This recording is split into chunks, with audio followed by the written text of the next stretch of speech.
Hassan, what have you done to that microphone? Yes, it's a magic microphone. It works for us now. You put me in a difficult situation because I'm obviously not supposed to express political views as a journalist. If I may, put another hat on. If I may, we were talking about leaders in the Arab world not representing the people. The vast majority of people in this country have been wanting a ceasefire for a very long time. Our current leadership does not reflect the position of the British people, and we should never confuse the two.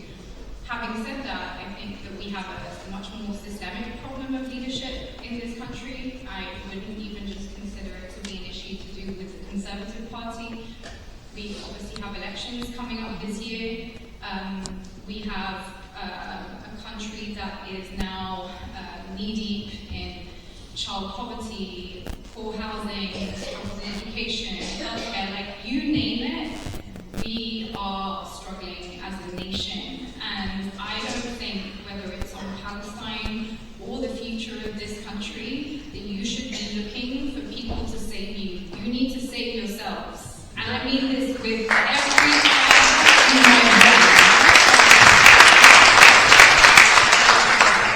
with this movement, as with others, most people are looking for a leader to follow. But the power is in each and every one of you. And I say this every time I speak because it's true. If you study the way that social movements operate, whether it's social movements for the liberation of Palestine or the kinds of social movements that we're going to need in this country to turn things around, and we really do need that movement, it is ultimately about ordinary people deciding to get together and create forms of organization that create pressure. And most people get stuck because they think that you need to change everything in one go. If we haven't freed Palestine, we failed. No, that's not true. If you create a mommy and babies group in your local community, and you create a Saturday sit-in where you have cakes and cookies with other moms, and you talk about the Palestinian situation, and people start to understand what's really going on, and next time something happens, that person speaks up, that's a win. That's how change happens. So instead of kind of hoping for some magical hero, just as we have to unlearn the fairy tales of our childhood, that there's no knight in shining armor coming to save us, we have to realize that it's up to us to work together to make incremental changes at a local level. And that local change will eventually work out in concentric circles to influence wider society. That's how the movement grows, that's how change happens. And so what I would really ask of every one of you is to lean into aspects of your identity, to reach out to people around you through that identity. I mentioned mommy and babies groups, but you might be an artist, you might be a singer, you might be into rowing, whatever your thing is. We want rowers for Palestine, we want bakers for Palestine, we want to see mamas for Palestine, and through each of these movements, that's how you're going to create a change that is then reflected at the political level. Don't expect any of those lots to come and save you.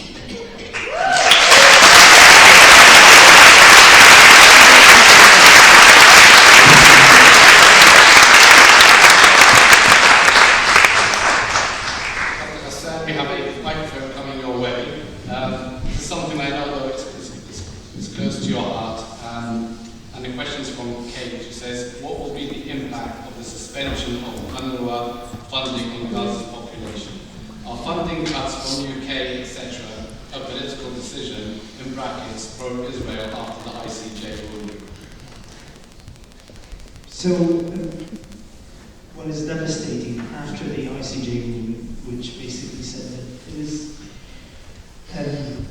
plausible that there is genocide taking place, very quickly we saw the creation of an axis of genocide enablers. Because one of the main tenets of the ICJ ruling was starvation, intentional denial of access to food and medication. And so within 48 hours for all of these countries to go after the one humanitarian organization that is providing the bulk of aid to the Palestinians, the very little that is going in UNRWA plays a critical component. And so for these countries to very quickly form this axis of genocide enablers, whose aim is to continue the work that the ICJ has warned constitutes genocide, it is absolutely devastating. It's devastating to see the effects that it's going to have on the Palestinian population, but it's also devastating as a British citizen for one to be associated with this heinous act of genocide. Why would the British government choose, when it became so clearly set out by, as Ambassador mentioned, the highest court in international law clearly set out that this is genocide? Why would the British government then decide to actively, not enable just, to actively participate through the starvation of the Palestinians in that genocide? Whether it's due to put pressure on the Palestinians to give in, or it is a form of appeasement, or it is to try to get the ICJ ruling off the front pages and create a different narrative. Regardless, the UK government has now placed the UK in complicity with Israel as a perpetrator of genocide.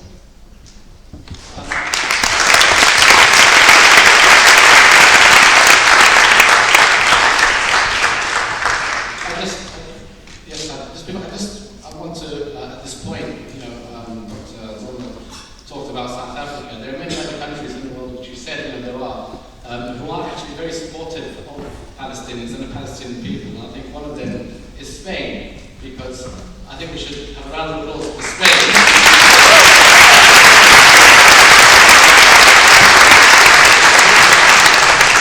Because their foreign minister stated that UNRWA is indispensable and they will not be cutting funding. And there are other countries in Europe, who we will mention later on as well, who are very supportive of the Palestinian people and are not going to allow them to starve as a collective punishment. I just wanted to add, I completely agree, UNRWA is indispensable at the moment. And beyond that, my feeling is that the problem with having a humanitarian organization that runs the state, my father was a product of the UNRWA schools. He graduated from them, went to university, did very well. But having a humanitarian organization being responsible for the well-being of the whole population long term begs the question, why? And the answer to that is because we strangle, Palestine is being strangled, and therefore there are no means of independent income generation. Even going into Gaza, you could go into Gaza with Israeli permission. There's no doubt about it, whichever way you go. Any products out of Palestine, Gaza, West Bank, goes for Israel. Taxation is collected by Israel, and it is within their gift to give it to the Palestinians to use for their own resources and their own projects. There has to be a longer-term project about what happened to the Palestinian community and society and economy to make it independent and be able to generate income beyond being reliant on charity, which is what is happening at the moment. We are reliant on charity. We are much better than that. UNRWA is vital at the moment.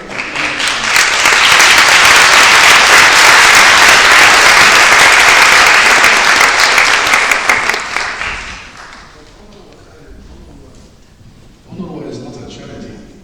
It's important to clarify that the UN has created UNRWA in honor of the rights of the Palestinian refugees, and it is a fulfillment of the responsibilities of the international community and international law until the rights of these refugees are fulfilled, which is the right of return and compensation.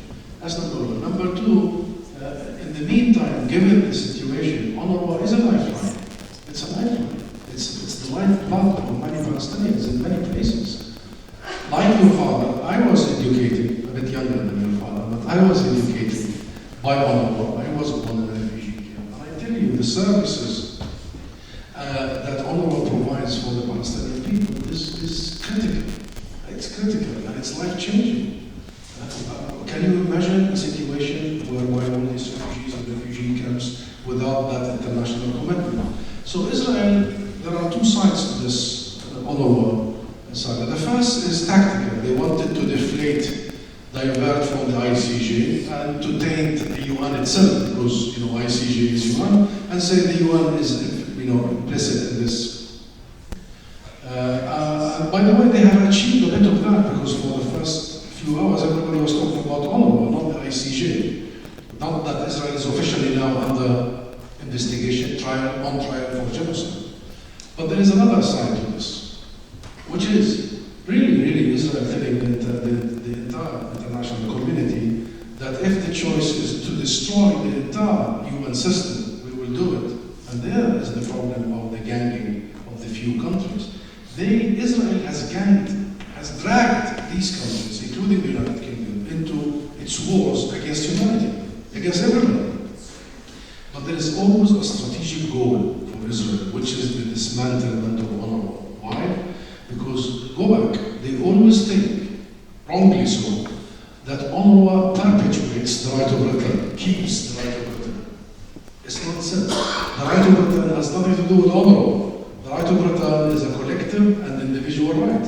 My father, my parents have the right to their private property, whether UNRWA exists or it doesn't exist. But yet Israel is after that institution. The one most important question, why countries like the US, the UK, and others would have a knee-jerk reaction of just following the Israeli cue when it comes to these very grave, big matters? Why would they follow the collective punishment at this point in time, when they know the situation in Gaza? And I think until this very moment, these governments do really place Israel above all the considerations we have been discussing today. And this will not change. It will not change, except by the beginning of the turn of the time in the public opinion, what Mariam talked about just now, about every individual.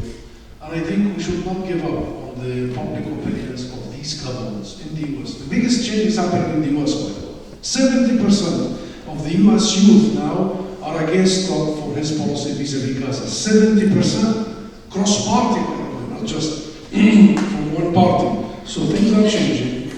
76% of the British public in the second week of the aggression was with ceasefire, as you remember, Dr. Ahmed. Now, if you poll the British people, it will be almost 100% of all the atrocities.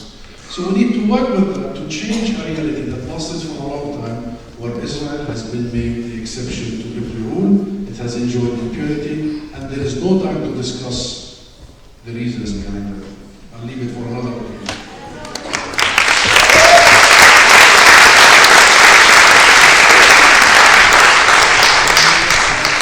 Linked to this, you have a question. Somebody says, I'm part of Tech Palestine, and we've been discussing how we can help from an education perspective, EdTech, scholarships, mentoring, etc. Because, we know that, at least 30,000 children have been orphaned. We know that there's no school in Gaza because all the school they're seeing is bomb after bomb after bomb, and they are just learning. They are at the moment being ignored. You can imagine the children of Gaza feeling they are being ignored. We need to think about the future. How are we going to help this population, which was already very well educated in Gaza and the West Bank and the whole of Palestine, hence why academics, doctors are being targeted again and again? Because the whole Arab world, speak about Arabs, the whole Arab world knows how well educated Palestinians are. And you have Palestinian teachers and doctors and academics all over the world. All over the world. Wherever I go, I'll be meeting a well-educated Palestinian scholar. The question is, what do we do going forward now? How are we going to help the children of Palestine, be it in Gaza or the West Bank, where we're seeing a lot of violence on the Israeli side, even going into hospitals and killing people? So, I would like to explain that. So we have one of the highest literacy rates in the world. As you said, education for Palestinians, both in Palestine and outside, is extremely important to us. And I'd like to just highlight as well that actually it's the girls that get the higher marks. And in Gaza specifically, again, education is really important. And for the children, it's an outlet for them. It's a safe space. It's a place that we know is general. That they have some sort of respite from their daily lives under occupation. So I think there's two aspects to this story, because the question was from someone who's working in tech for education. So obviously the situation in Gaza right now is such that communication is extremely difficult. Most of us cannot communicate on a regular basis with anyone that we know there. And so setting up any type of tech infrastructure right now is extremely difficult.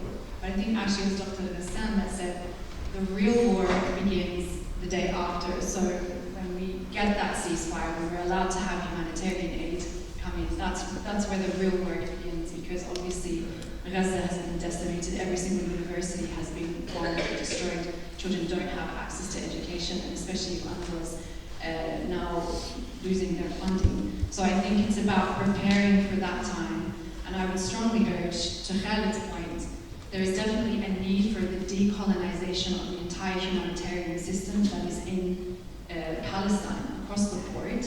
And I would urge anyone that is wanting to work in that space to connect with Palestinian organizations, to connect with the Ministry of Education, to connect with Palestinians to ensure that they are working in synergy. Because one of the things that I have been concerned about in the impact in humanitarian space is seeing a lot of calls to action from different groups. But it's really important that whether it's health or education or protection or women's rights, that you're connecting with Palestinians and you're centering them in a leadership role for that conversation, asking them, what do you want us to do? How can we help you? Not bringing this sort of colonialist mindset, which I'm sorry to say exists despite people having really good intentions.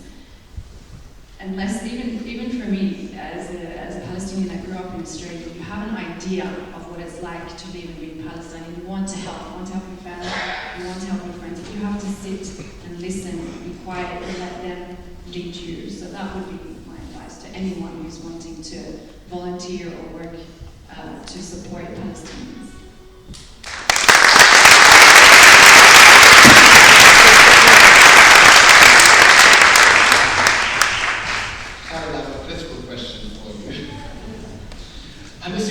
About surgery, that's not going to happen. Lost it. It's about labour. It's about the labour market. We've sort of spoken a little bit. We spoke a little bit about David Cameron. Well, I was going to sit over there. My turn to you. It's your turn. So the question which I have lost, and you're not getting away with it, so I will be asking you a question. Next question.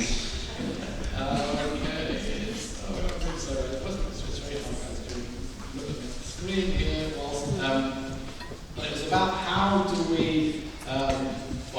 as people in the UK, because I know people are watching around the world. I presume probably a similar question would be like for the Democrats as well in the US. How do you pressure Labour to change its position and support Palestinian people without letting the Tories? I'll just add to that. Today, I just saw Lisa Andy, who's the Shadow Secretary for International Development, saying we need to move heaven and earth to get aid into Gaza. I don't know, start by moving Pakistan. Yeah.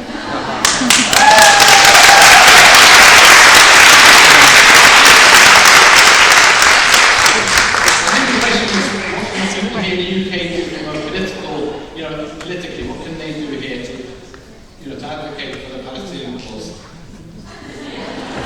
No, that's not going to work. So I think one of the issues I have, which makes me uncomfortable talking about this particular angle, is that we are assuming this is a fringe topic. We are saying Palestine should be Labour and Labour issue. It should be mainstream. We should be talking about Labour, Tory, every other party that is involved, that's on the scene. It should be part of their main agenda. We should not be saying that we should focus on one particular party.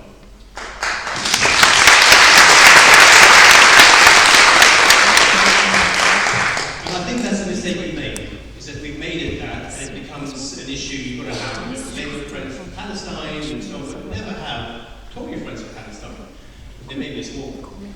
But I think what we need to do is really change the way that we work with this. And in the short term, it's about all of us exerting pressure. In the same way that we've all been contacting our MPs and talking out loudly and so on, and people say it doesn't work, it does work, it's just very, very slow.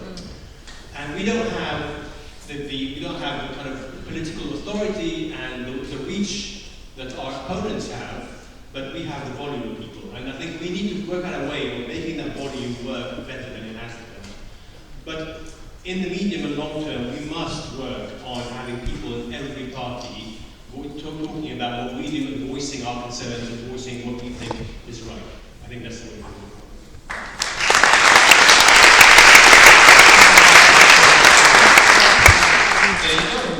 You started with me.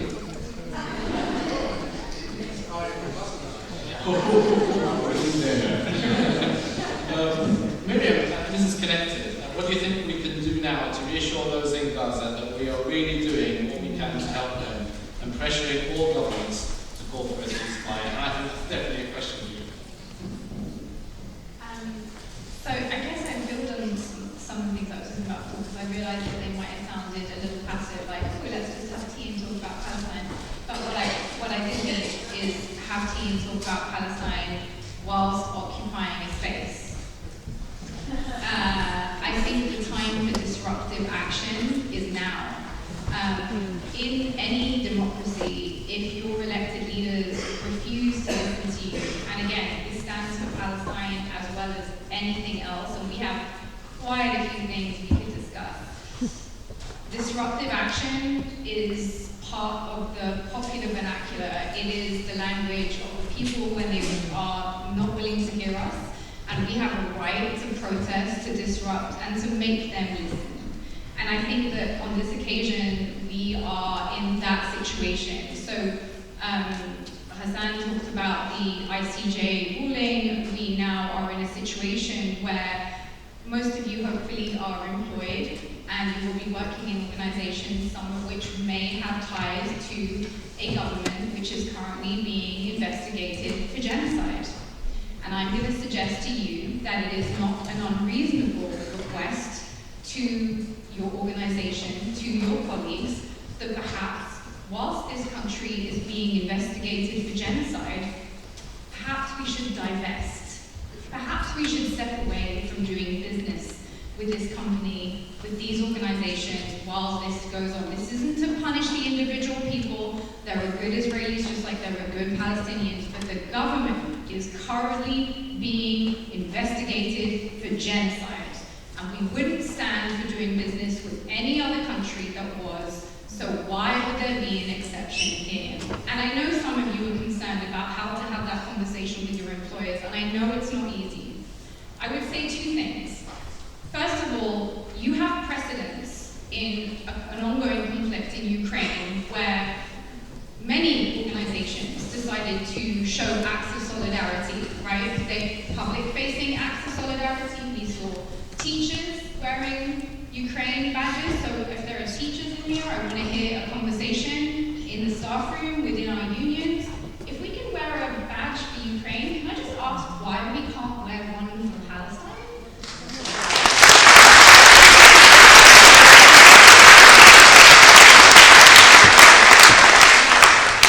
These are the disruptive conversations that affect change. These are the disruptive actions. I want to, since we were doing a testimony to the civil rights movement, some of you will be familiar with the Charleston boycotts, right? The Charleston movement in the early 1960s, where the African American community were basically, not allowed, underemployed, or basically white people refusing to employ them. There were segregated premises, segregated buses, and at a certain point, the African American community got together and said, enough is enough, we are boycotting. We are boycotting these institutions until they recognize our full humanity.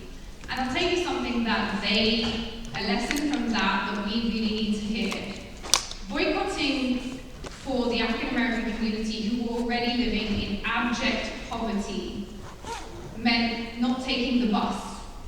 Okay, and I really want you to think about that. That means every day when you had to wake up to take your kid to school, no bus. Every day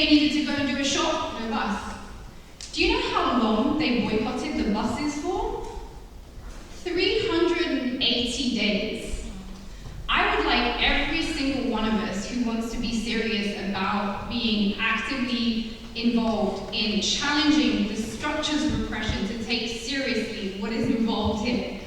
There were people fighting for their own humanity who dragged their children in the rain rather than partake in a system that was iniquitous and demeaned their humanity.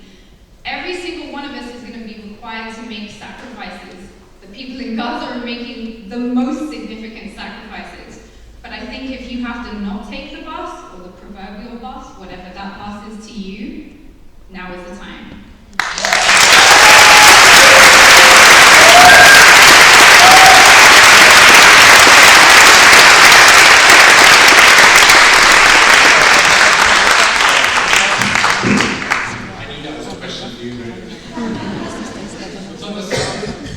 Today we had shocking news. There's 3 of us medics here, and some of you are much involved in public health and medical care.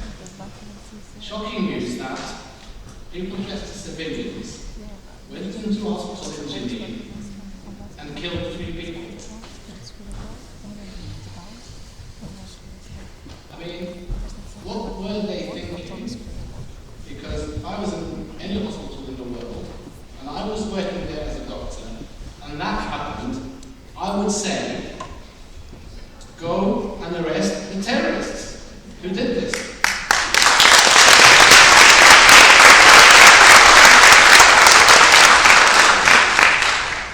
But غسان, I know it's very difficult because you've been in difficult situations. How do you think your colleagues must have felt? And why is this now something which is just being accepted? I think there are 2 things. We need to see the attacks in the West Bank, where with every incursion, hospitals seem to be the first destination for the overwhelming majority. And the biggest target are the ambulance and paramedics crews. And 2, the catchword is impunity. The catchword is always with the Israelis has been impunity. And it is why with every war they became more emboldened to become even more brutal with the war after. After the failure of attempts at holding Israeli politicians to account in the 2009 war, we had the horrific crimes of the 2014 war, and this war is as a result of the impunity of the 2014 war. And if this war goes unpunished and unchecked, what we witnessed today in Geneva, where a wounded paraplegic patient was executed and his 2 relatives who were with him were executed while they slept, it will become the norm. We are watching the next phase of what feels like an even more emboldened Israel, because it's so far been able to get away with genocide. And so if you can get away with genocide, plus a small assassination inside the hospital, I think that's, again, impunity is what needs to be used to end this, because it's the driver for all of these crimes. It's a very, very sad indeed, and I think it's quite a scary time for medics around the world, because this will spread, this will become normalized. Change of topic, Dr. Hassan, we spoke earlier about how countries and peoples around the world are very supportive of standing up for humanity, standing up for their fellow human beings. I think one group that we must never forget, and I myself, what can I say? I would like to commend them so much, are our fellow Jewish friends who have been doing so much.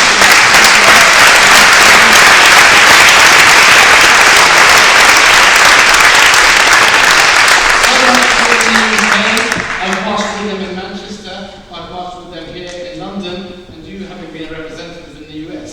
I mean, the stuff that we need to learn from our Jewish friends in the US, the stuff they're doing is fantastic, absolutely fantastic. Closing freeways, going to the White House, causing as much disruption as possible. I really think we need to learn from them. Miriam, I just want to jump in and say, did you see the Jewish elders? That they chained themselves to the White House. Can I just ask anyone who is in retirement to do the illegal stuff?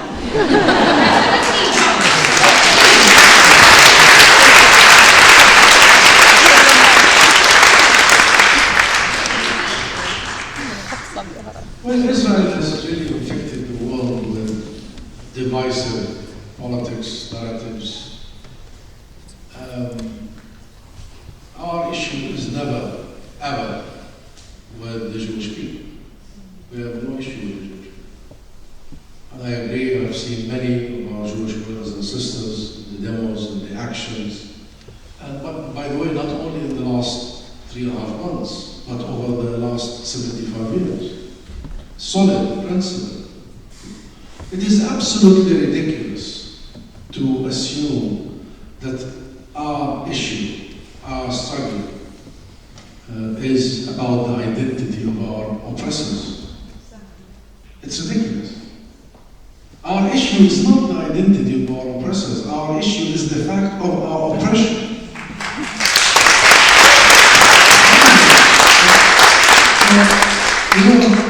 The proposition that, almost like the Palestinian people would have been okay had our oppressors not being Jewish. Seriously? Even if they were Scottish, we would have taken on them. We love the Scottish, that's why I'm taking them as an example. The Scottish would be difficult to take on. But it is not the identity, it's the oppression.